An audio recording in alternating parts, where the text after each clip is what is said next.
Hi there everybody and welcome back to another video right here on the Toon Review YouTube channel. My name's Paul. Thank you so much for tuning in. Finally, Lewis Hall, his brilliant form this season has been rewarded with an England call-up. Fantastic news for Lewis.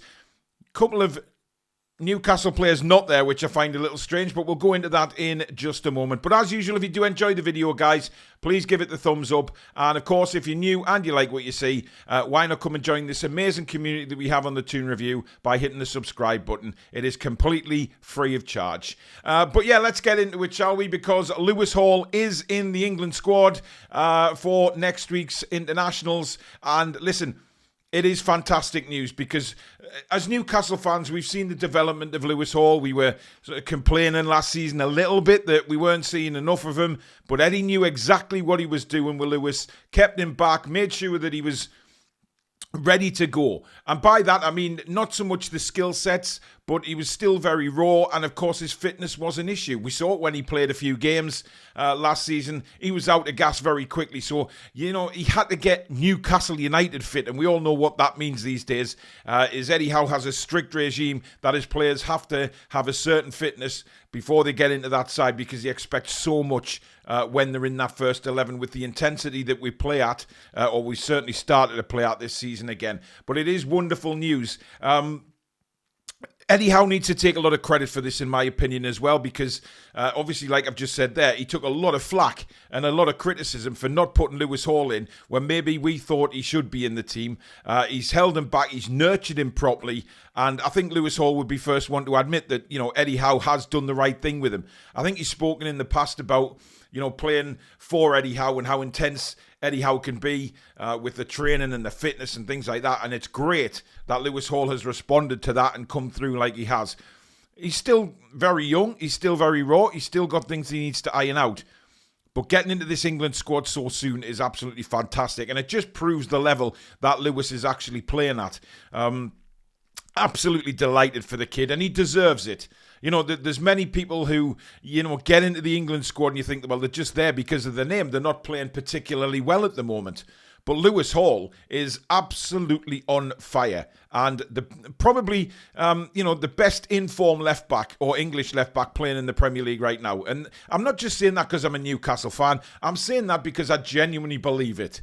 You know, if you look at the way Lewis is playing compared to some other players, you know, I am pretty sure that he's one of the top in-form English left-backs right now in the country. And it's fantastic for him. It's brilliant for Newcastle United as a football club. Another one included in the England squad. Remember, we've gone through long phases of England squads being announced and no Newcastle United players involved because, you know, under the previous regime, we didn't have the players. You know, there was maybe a couple knocking on the door at times, but Newcastle didn't have the pull that they do now with the new owners. We're a very, very different football club to what we were under Mike Ashley.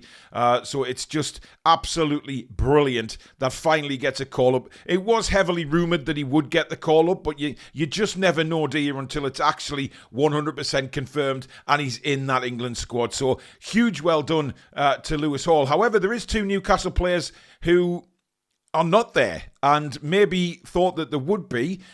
Goalkeeper Nick Pope. Now, this one I find very strange because Nick Pope is, yes, his kicking. Look, forget his kicking, but look at the shot stop and the capabilities of the goalkeeper. And he's been left out for Aaron Ramsdale and Dean Henderson. Obviously, Pickford's in there. You know, he doesn't really let England down, Jordan Pickford.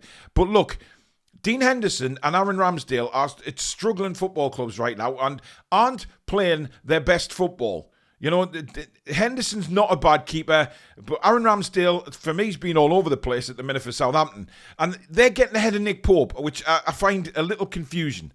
There is other players in the England squad who I'm kind of scratching my head at. You know, Tino Livramento is not there either. Now, given that the last England squad he was called into, Tino wasn't exactly playing very well. But since then, he stepped up his game and then is now left out of the England squad. Now, I don't know whether, obviously this is Lee Carsley's final squad before he steps down and Tuchel takes over. I'm not sure how much of an influence Thomas Tuchel's had on this squad. It looks to me like Carsley is bringing in some of the younger guys to maybe get a bit of experience before Tuchel starts in January. I'm not opposed to that. But some of the names in there are sort of head scratching. But listen, well done to them. Absolutely well done to them. They can, if they've been called up, they've been called up at the end of the day. I'm certainly just looking at my own club. And obviously Anthony Gordon's there. He has to be. He's one of the best wingers in the country, to be honest. A little disappointed for Nick Pope and for Tino Livramento. But look, they may well have had a phone call from Carsley to say, look, I'm going this way with the squad this time around. I want to give some younger guys a bit of experience. I think there's a young Southampton defender in there as well. So I can see what Carsley's probably doing. Just maybe giving some other players an opportunity to come into the squad to get that experience, to build them up for when Thomas Tuchel takes over. I'm sure Thomas Tuchel will have different ideas when he takes over in January. But I do feel like he's had a heavy influence on Lewis Hall because we know that Tuchel's already been to see him. We know he was with him at Chelsea, gave him his Chelsea debut, etc. We know the background that they have. He's a big fan of Lewis Hall. So hopefully we'll see Lewis Hall in plenty more England squads. I think it's absolutely superb for the kid and he so well deserves it. He's played so well for us. Like I say, yes, he's going to make the odd mistake still. He's still very raw as a footballer. He's still very young. But my God, he could be England left back for years to come. Absolutely years to come. And like Billy said on the show last night, it's very rare that we look at a left back and think, yeah, you're probably a standout left back from what we've had in the past. We said that Ashley Cole was probably the best one that we've seen. Lewis Hall can very much make that his own position now. He's got that. He's got into the squad. Now it's about showing everybody within that England setup exactly what he can do. And I'm very, very excited for him. And congratulations once again to Lewis Hall, who has been rewarded for his form this year with a place in the full England squad. Well done, Lewis.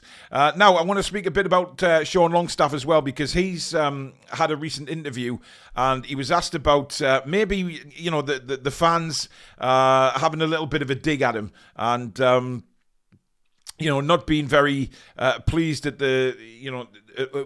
maybe that the fans don't recognise what he does. As opposed to the quality that Bruno has or the quality that Tonali has, etc. Now, he also said that he wants to be at Newcastle for as long as possible. But he has hinted in this interview that maybe his career might be away from Newcastle United. This is what he said. The club are understood to have an option to extend his contract, obviously. And Longstaff has admitted that he's unsure on whether it has been triggered and has revealed that his future may lay away from his boyhood club. Asked if his future was at the club, Longstaff responded, yeah, if it's here, it's great. If it's not, it's not.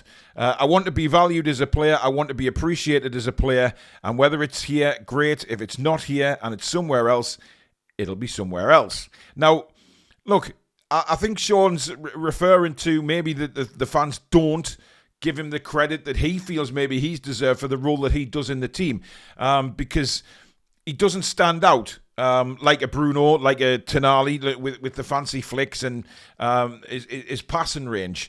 He went on to say, in a way I live day to day, game to game, and I just try to take in every game. I get to go to work every day and spend it with my best friends. I don't know what's coming ahead. I don't know what's coming down the line. I just try to embrace every day and enjoy every minute because ultimately it won't last forever. I think that's a very good point that Sean makes as well. And that's not just for him. That's any footballer, really. Having that kind of attitude about going to work and spending it with your best mates and training every day, playing matches together, being in that team environment is a very special thing. And footballers' careers, as we know, are very short and then they're gone. And some footballers in the past have really struggled with that and it's been awful to see. But this time around, I think Sean, he's always had his head screwed on. He's a good kid. But you know what it is? I think he goes on to speak about the unfair criticism that maybe he's had on social media. And he's responded to that. He says, I think it was Aaron Rodgers who said a great quote about he would never, ever take criticism from someone he wouldn't go to advice for.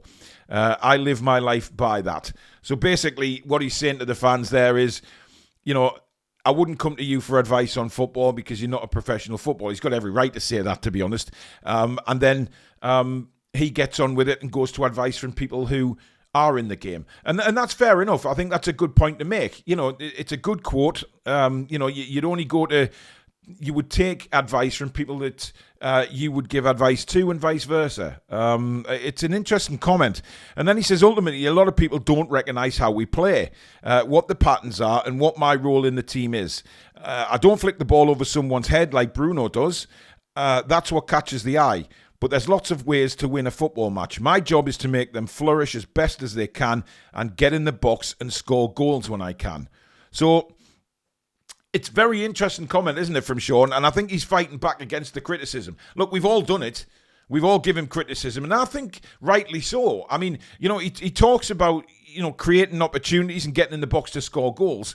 But at the same time, lately, most of the season, he's been giving the ball away. He's been very poor when he's been on the pitch. But I also understand the flip side of it and him saying that, we don't know what the patterns are. We don't know what goes on in training. We don't know what, Sean's job is that's been given to him by Eddie Howe. And Sean sticks by that and does his job very well, and that pleases the manager. It may well not stand out as, he's been fantastic from a fan's point of view, but from the manager's point of view, if he's gone and done what he's been asked to do on the pitch, then it's going to, the manager is the one he's got to impress, not so much the fans. Look, Sean Longstaff is always going to cause conversation. He's always going to be at the head of everything, really. If he's playing, he's going to be scrutinised all the time. And is that fair or not? Make your mind up on that. But listen, I thought he was superb against Arsenal. He really was. And the whole team were. And, that's the Sean Longstaff I think that everybody wants to see play. If he's going to play games, then play like that. Because he had an intensity about him. His engine is fantastic. That's never been in question. He can run and run and run, Sean. But it's what he does with the ball. It's the little mistakes that he's been making in the past. But against Arsenal, he was excellent. And, whether that's because there was a tweak in the system with, obviously Bruno and Joe Linton playing there and then Willock being involved as well. I don't know whether that gives Sean a little bit more confidence, if you like, to win the ball and then just give it an easy pass. But look, Sean's got his qualities. He's a squad player. I'll always call him a squad player. He's not a first-team starter, in my opinion. But listen, he's a member of the squad. And when he plays, if he plays like he did at Arsenal, no problem at all. Absolutely no problem with Sean at all. However, it's keeping that consistency going that's been Sean Longstaff's problem. But let me know down below in the comments what you think about what he's had to say. Do you agree with him that, he'd never take criticism from someone he wouldn't go to advice for? Clearly talking about the fans there. I mean, has he got a point? I think he has got a point, to be honest, but, that's just my opinion on it. Let me know what you think. And also, what do you think about the England squad? Lewis Hall involved. Obviously, Nick Pope and Tino Livramento miss out. But is this just Carsley just giving some players a little bit of the England experience before he steps down? And, of course, Thomas Tuchel takes over. But there you go. Thank you very much for watching, everybody. A massive congratulations, of course, to Lewis Hall, called up to the England squad. A massive well done to him. If you're watching this on Thursday afternoon, don't forget, Thursday night, 7 o'clock, is the Nottingham Forest versus Newcastle United match preview with me and Billy Bob. It should be a cracking show. We'll have a look at the opposition. We'll get your thoughts on the game, of course, in the live chat. And, of course, we'll give you our score predictions as well. But in the meantime, enjoy the rest of your Thursday, folks. Have a great day. Take care.